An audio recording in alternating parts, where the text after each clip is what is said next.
டெல்லியை வீழ்த்தி விட்டேன். பதிவு போட்ட மு.க. ஸ்டாலினுக்கு அண்ணாமலை கொடுத்த அட்டாக். வணக்கம் நண்பர்களே. நேற்று மக்களவையில் பாஜக அரசு தாக்கல் செய்த 3 மசோதாக்களும் ஓட்டெடுப்பில் தோல்வியடைந்த நிலையில் முதலமைச்சர் மு.க. ஸ்டாலின் என்னவோ தான் டெல்லியை வீழ்த்திவிட்டது போன்று ஆர்ப்பரித்துள்ளார். நான் யார், நான் எப்படிப்பட்ட தலைவன், என்னை பாஜக ஜெயிக்க முடியுமா என்கிற துணியில் அவர் எக்ஸ் பக்கத்தில் ஒரு பதிவு போட்டிருக்கிறார். அந்த பதிவில் டெல்லியை வீழ்த்திய தமிழ்நாடு என்று குறிப்பிட்டுள்ளார். அதாவது மக்களவையில் காங்கிரஸ், திமுக, திரிணாமுல் காங்கிரஸ், சமாஜ்வாதி உள்ளிட்ட இண்டி கூட்டணி எதிர்க்கட்சியில் உள்ளன. அத்தனை எதிர்க்கட்சி எம்பிகளும் இந்த மசோதாவுக்கு எதிராக வாக்களித்ததால் தான் தோல்வியடைந்து விட்டது. ஆனால் மு.க. ஸ்டாலினோ திமுகவின் எம்பிகள் தான் தோல்வியடைய செய்தது போன்ற அதிகார மமதையுடன் ஒரு பதிவு போட்டுள்ளார். அதோடு நிறுத்திக் கொள்ளாமல் டெல்லியின் ஆணவத்தையும் ஆணவத்திற்கு துணை போகும் அடிமைகளையும் ஏப்ரல் 23ஆம் தேதி அன்று ஒரு சேர வீழ்த்துவோம் என்றும் அவர் அந்த பதிவில் தெரிவித்திருக்கிறார். அதாவது பாஜக கூட்டணியை நாங்கள் வீழ்த்தி விடுவோம் என்பது போன்று ரொம்ப தெனாவட்டாக பதிவு போட்டுள்ளார் ஸ்டாலின். இதற்கு அண்ணாமலை ஒரு சரியான பதிலடி கொடுத்துள்ளார். அவர் வெளியிட்டுள்ள பதிவில் மகளிருக்கு 33% இடஒதுக்கீடு என்கிற ஒரு நல்ல விஷயத்தை பிரதமர் மோடி கொண்டு வந்தார்.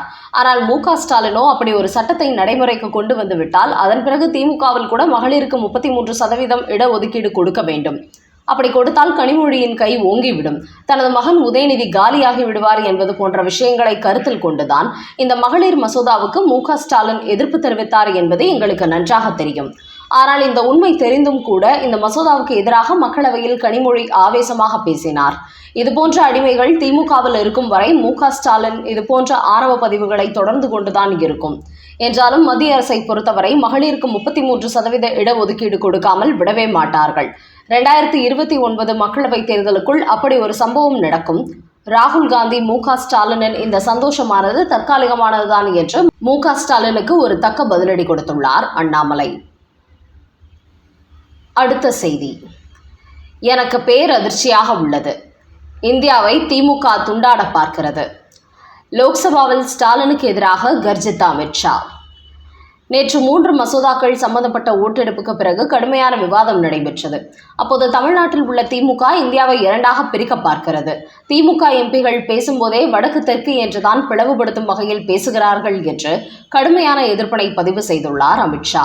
மேலும் அவர் கூறுகையில் 1972இல் இந்திரா காந்தி தலைமையிலான காங்கிரஸ் அரசுதான் தொகுதி மறுசீராய்வை கொண்டு வந்தது. அப்போது 525 மக்களவை தொகுதியிலிருந்து 545ஆக உயர்த்தப்பட்டது.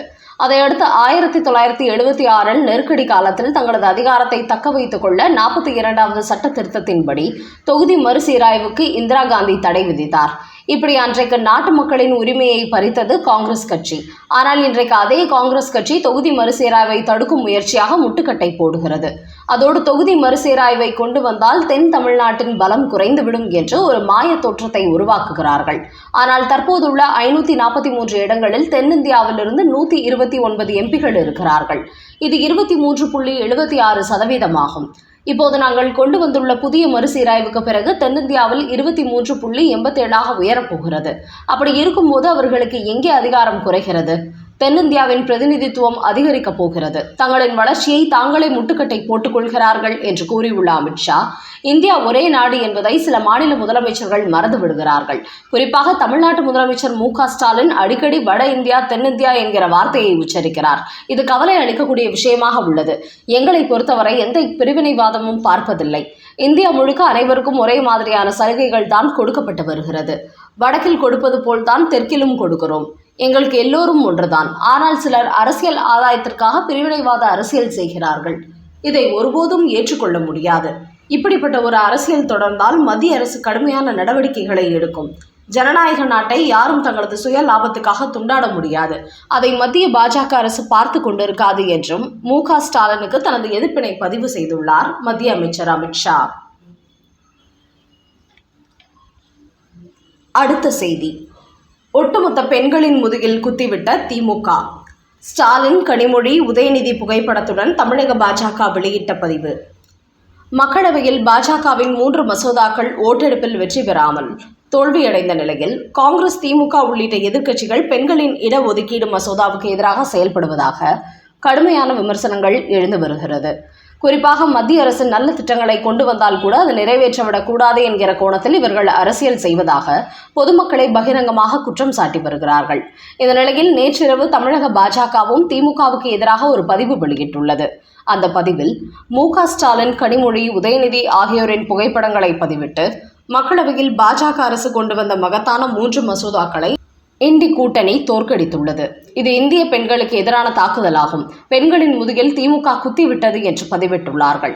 அதோடு தமிழ்நாட்டில் உள்ள பெரும்பாலான பெண்கள் தற்போது வெறுக்கக்கூடிய ஒரே நபர் மு.க.ஸ்டாலின் தான். பெண்களுக்கு அரசியல் அதிகாரம் கிடைக்க வேண்டும் என்பதை சட்டப்பூர்வமாக்க பிரதமர் மோடி தீவிரம் காட்டுகிறார். அதற்காகவே மகளிர் இடஒதுக்கீடு மசோதாவை கொண்டு வந்தார். ஆனால் மு.க.ஸ்டாலின் அதை தடுத்து நிறுத்திவிட்டார். எப்படி தமிழ்நாட்டில் தனக்கு பிறகு தனது மகன் உதயநிதி தான் அடுத்த வாரிசாக வர வேண்டும் என்று நினைத்து கனிமொழியை ஓரங்கட்டுகிறாரோ அதே போன்று இந்த மகளிர் இடஒதுக்கீடு மசோதாவையும் அவர் ஓரம் கட்டுகிறார். அந்த மசோதா வெற்றி பெற்றால் அதன் பிறகு திமுகவிலும் 33% இடஒதுக்கீடு கொடுக்க வேண்டும். அப்படி கொடுத்தால் கனிமொழி வேகமாக வளர்ந்து நிற்பார் என்பதற்காகவே இதற்கு எதிராக திமுக செயல்பட்டுள்ளது. இதுபோன்ற ஆணாதிக்கம் கொண்ட இவர்கள் பெண் உரிமை பற்றி பேசுவது வெட்கக்கேடான விஷயம் என்று கூறியுள்ள தமிழக பாஜக, அரசியல் காழ்ப்புணர்ச்சி கண்களை மறைப்பதால் பெண்களை வீட்டிற்குள்ளேயே முடக்க துடிக்கிறார்கள். இப்படிப்பட்ட மு.க.ஸ்டாலின் என்கிற பிற்போக்குவாதியை முதலமைச்சராக பெற்றதற்கு ஒட்டுமொத்த தமிழ்நாடே வெட்கி தலைகுனிய வேண்டும். குறிப்பாக பெண்கள் அதிகார ரீதியாகவும் பொருளாதார ரீதியாகவும் முன்னேறினால் ஆணாதிக்கம் மிகுந்த அறிவாலயத்துக்கு கை கால்கள் நடுங்கி வேர்த்து விறுவிறுக்க தொடங்கிவிடுகிறது. இத்தனை ஆண்டுகளாக இந்த திமுக பேசி வந்த பெண்ணியம் என்பது இன்றைய தினம் காற்று போன பலூன் ஆகிவிட்டது. குறிப்பாக தங்களது சொந்த வீட்டு பெண்களையே அரசியலில் ஓரங்கட்டி வைக்கும் திமுக மற்ற பெண்களை விட்டு வைப்பார்களா? ஆண்கள் மட்டுமே ஆள வேண்டும், ஆண்களுக்கு மட்டுமே சுயமரியாதை உண்டு என்று நினைக்கும் திமுக தமிழ்நாட்டின் சாபக்கேடு. இதுவரை தமிழ்நாட்டு பெண்களுக்கு மட்டுமே துரோகம் இழைத்து வந்த திமுகவானது இன்றைக்கு ஒட்டுமொத்த பாரத தேச பெண்களுக்குமே துரோகம் இழைத்து விட்டார்கள். இவர்களுக்கு ஒருபோதும் மன்னிப்பே கிடையாது என்று தமிழக பாஜக அந்த பதிவில் தெரிவித்திருக்கிறது. அதேபோல் மத்திய அமைச்சர் பியூஷ் கோயல் வெளியிட்டுள்ள பதிவில் அரசியல் ரீதியாக மக்களவையில் பாஜகவின் மசோதாவை வீழ்த்திவிட்டும் தமிழ்நாடு வெற்றி பெற்றுவிட்டது என்று மு.க.ஸ்டாலின் கொக்கரித்து வருகிறார். ஆனால் வரப்போகிற சட்டமன்ற தேர்தலில் தமிழ்நாட்டு பெண்கள் அவருக்கு தங்களது வாக்குறுதி மூலம் இதற்கு சரியான பதிலடி கொடுக்க போகிறார்கள். அப்போது மு.க.ஸ்டாலின் அதிகாரமற்றவராகி கோட்டையை விட்டு கோபாலபுரத்துக்கு ஓட்டம் பிடிக்கப் போகிறார் என்று ஒரு அதிரடி கருத்தை பதிவிட்டுள்ளார் பியூஷ் கோயல். செங்கோட்டையனின் மொத்த சீக்கிரட்டும் என்னிடத்தில் உள்ளது. கோபிச்செட்டிப்பாளையத்தில் நின்று மிரட்டிய எடப்பாடி பழனிசாமி. அதிமுகவில் இருந்த செங்கோட்டையன் தற்போது தமிழக வெற்றி கழகத்தில் இணைந்திருக்கிறார். இந்த நிலையில் அங்கிருந்தபடி எடப்பாடி பழனிசாமியையும் அதிமுகவையும் அவர் கடுமையாக விமர்சனம் செய்து வருகிறார். இப்படியான நிலையில் நேற்று செங்கோட்டையனின் கோபிச்செட்டிப்பாளையத்தில் அதிமுக சார்பில் பிரச்சாரத்தில் ஈடுபட்டார் எடப்பாடி. அப்போது அவர் பேசும்போது தமிழக வெற்றி கழகத்தில் இணைந்ததிலிருந்து அதிமுக குறித்து தவறான பரப்புரையில் ஈடுபட்டு வருகிறார் செங்கோட்டையன். ஆனால் அவர் எப்படிப்பட்டவர் என்பது எங்களுக்கு நன்றாக தெரியும். இவரை பற்றிய நிறைய ஆதாரங்கள் என்னிடத்தில் உள்ளது. அதை நான் வெளியிட்டால் நாறி போய்விடுவார். நான் முதலமைச்சராக இருந்தபோது இவர் என்னென்ன வேலைகளை செய்தார் என்பதையெல்லாம் நான் பட்டியல் போட்டு வைத்திருக்கிறேன். அதனால் செங்கோட்டையில் அடக்கி வாசிக்க வேண்டும். அப்படி இல்லை என்றால் ஒட்டுமொத்த கதைகளையும் வெளியில் எடுத்து விடுவேன் என்று ஆவேசமாக பேசியிருக்கிறார் எடப்பாடி பழனிசாமி. அதோடு செங்கோட்டையன் அதிமுகவில் அமைச்சராக இருந்த காலத்தில் அவரது மனைவி மற்றும் மகனே அம்மா ஜெயலலிதாவிடத்தில் அவரை பற்றி புகார் கொடுத்தார்கள். அதன் பிறகுதான் அவரை அமைச்சர் பதவியிலிருந்து நீக்கினார் ஜெயலலிதா.